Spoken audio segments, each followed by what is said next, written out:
Okay, so as you guys know, we recently made a video on Diamond Flawless and the rant that she had about King Cid in her video. Don't tell me I need nobody. Don't tell me I need nobody.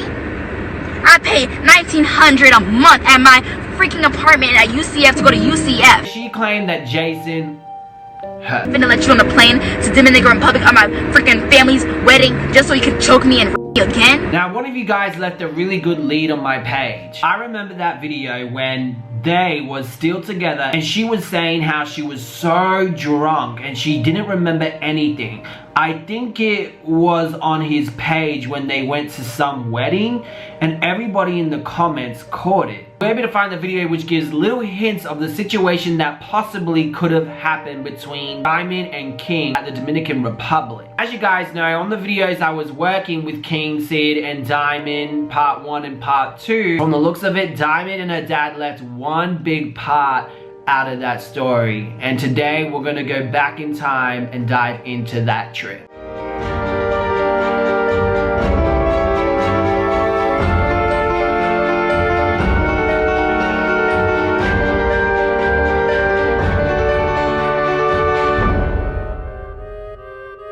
Anyway, Diamond ends up going on a holiday with her family. Me and my family, because it was for a wedding that we had to go to. And Jason decides to come along after saying that he wouldn't come. And the day before the trip, he texted my dad saying he wasn't gonna go anymore. And honestly, I was relieved. I was happy when my dad told me that Jason said that because I really didn't want him to go there. I told my dad I didn't want Jason to be like, to come with us to Dominican Republic, you know, like out of the country, let alone like I was not trying to do that, you know. But he ended up showing up anyways. He came to the airport. He was on the plane because he already had his ticket, you know. That morning he texted me saying that he was coming, and I told him, I said, you can't be just coming in whenever you want. Like, you can't just choose like when you feel like it and when you don't. And I said, I don't think it's a good idea for you to come. Somehow Jasmine's dad was able to keep his cool even though Jason was there. But he showed up on the plane, and I had my 11-year-old son Denzel with us, and I had to tell Denzel, listen, Jason has put his hands on your sister. I don't know how I'm gonna react, how I'm gonna make it through this trip.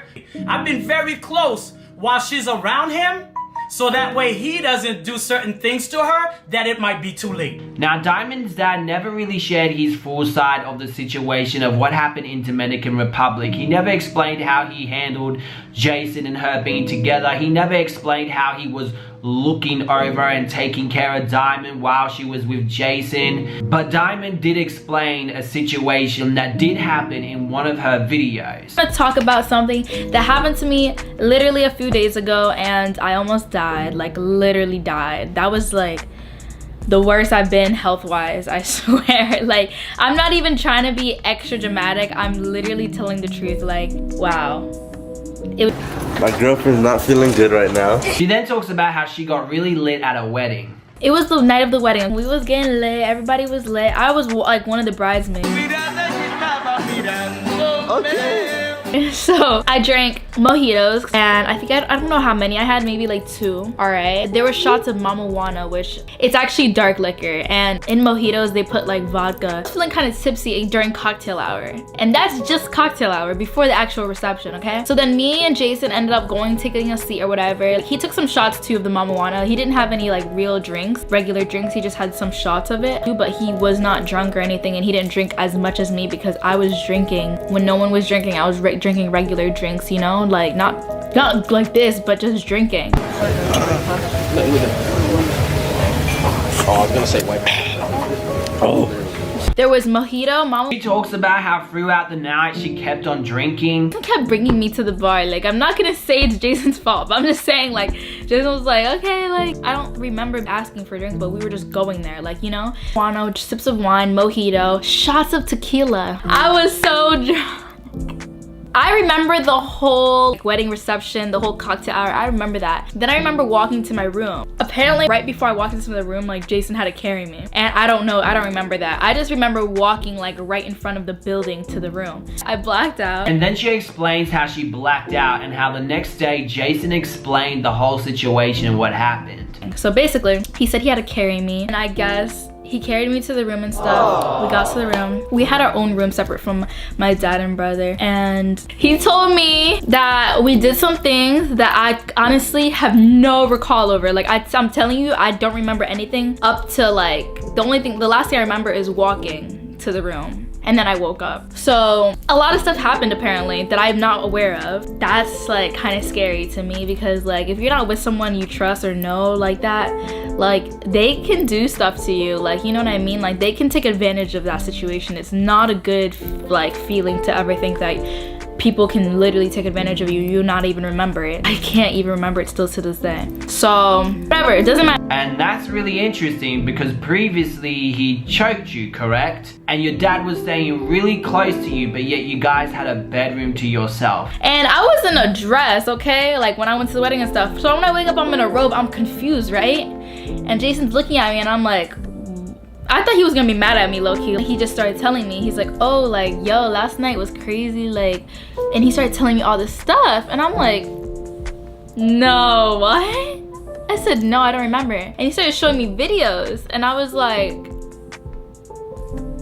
that's really like, that's crazy. Like videos of us like in the room and stuff. And I was like, I said, no, I don't remember any of that. Yeah, like I had to shower you and like you kept saying you had to pee, so I brought you to the bathroom and then you hit your head on the wall. So then I came back to get you and like help you like, you know, clean yourself up and stuff because you kept peeing like in the toilet or something. And he's telling me all the things that happened, which like I'm not gonna say, but all the things that happened, I was like, I felt like crap because I'm like, bro, like it doesn't make you feel good. Like you don't remember any of that. And I'm like, you know, I'm in the robe and stuff, and then he put me in the robe and I don't know. He was just like, oh, like I'm gonna go shower or whatever because we had a flight at 2:30 that day. What happened? Apparently I was going at it and I don't even want to know. I don't even want to know. I made sure he deleted the videos though because we don't want those going out nowhere. Those are, I don't even think that's legal. Like I was basically unconscious. Like I don't know. I was unconscious, but my whole brain was not there. I was not there. Like I was there physically, but that's what you call blackout. When you're there physically,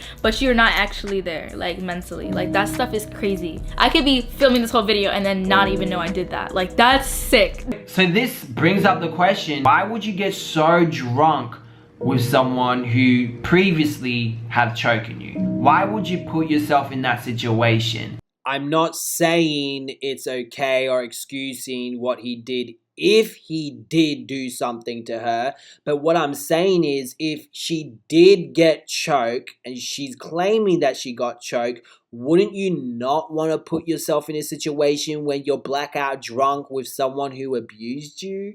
I really didn't want him to go there. I told my dad I didn't want Jason to be like... And the dad claims that he was close to them and looking out for them. But from the looks of it, he failed. He failed as a father. You let your daughter get drunk around her alleged abuser and then get raped. I've been very close while she's around him, so that way he doesn't do certain things to her that it might be too late. Either that or the whole story that you guys are coming up with is not true. Number one, did he rape her? If you are going to have sex with someone without their consent, that is considered rape.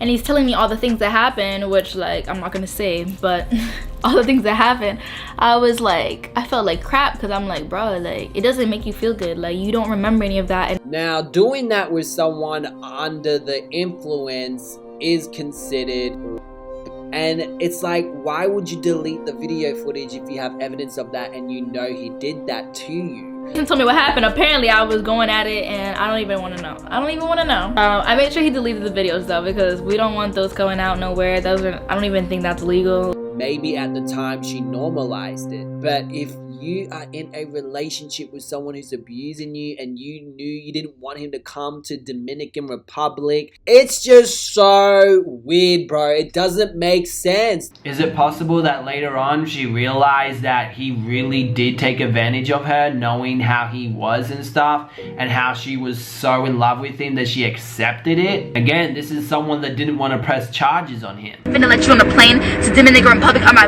freaking family's wedding just so you can choke me and again. And as you guys can see, she is implying that he has done this before.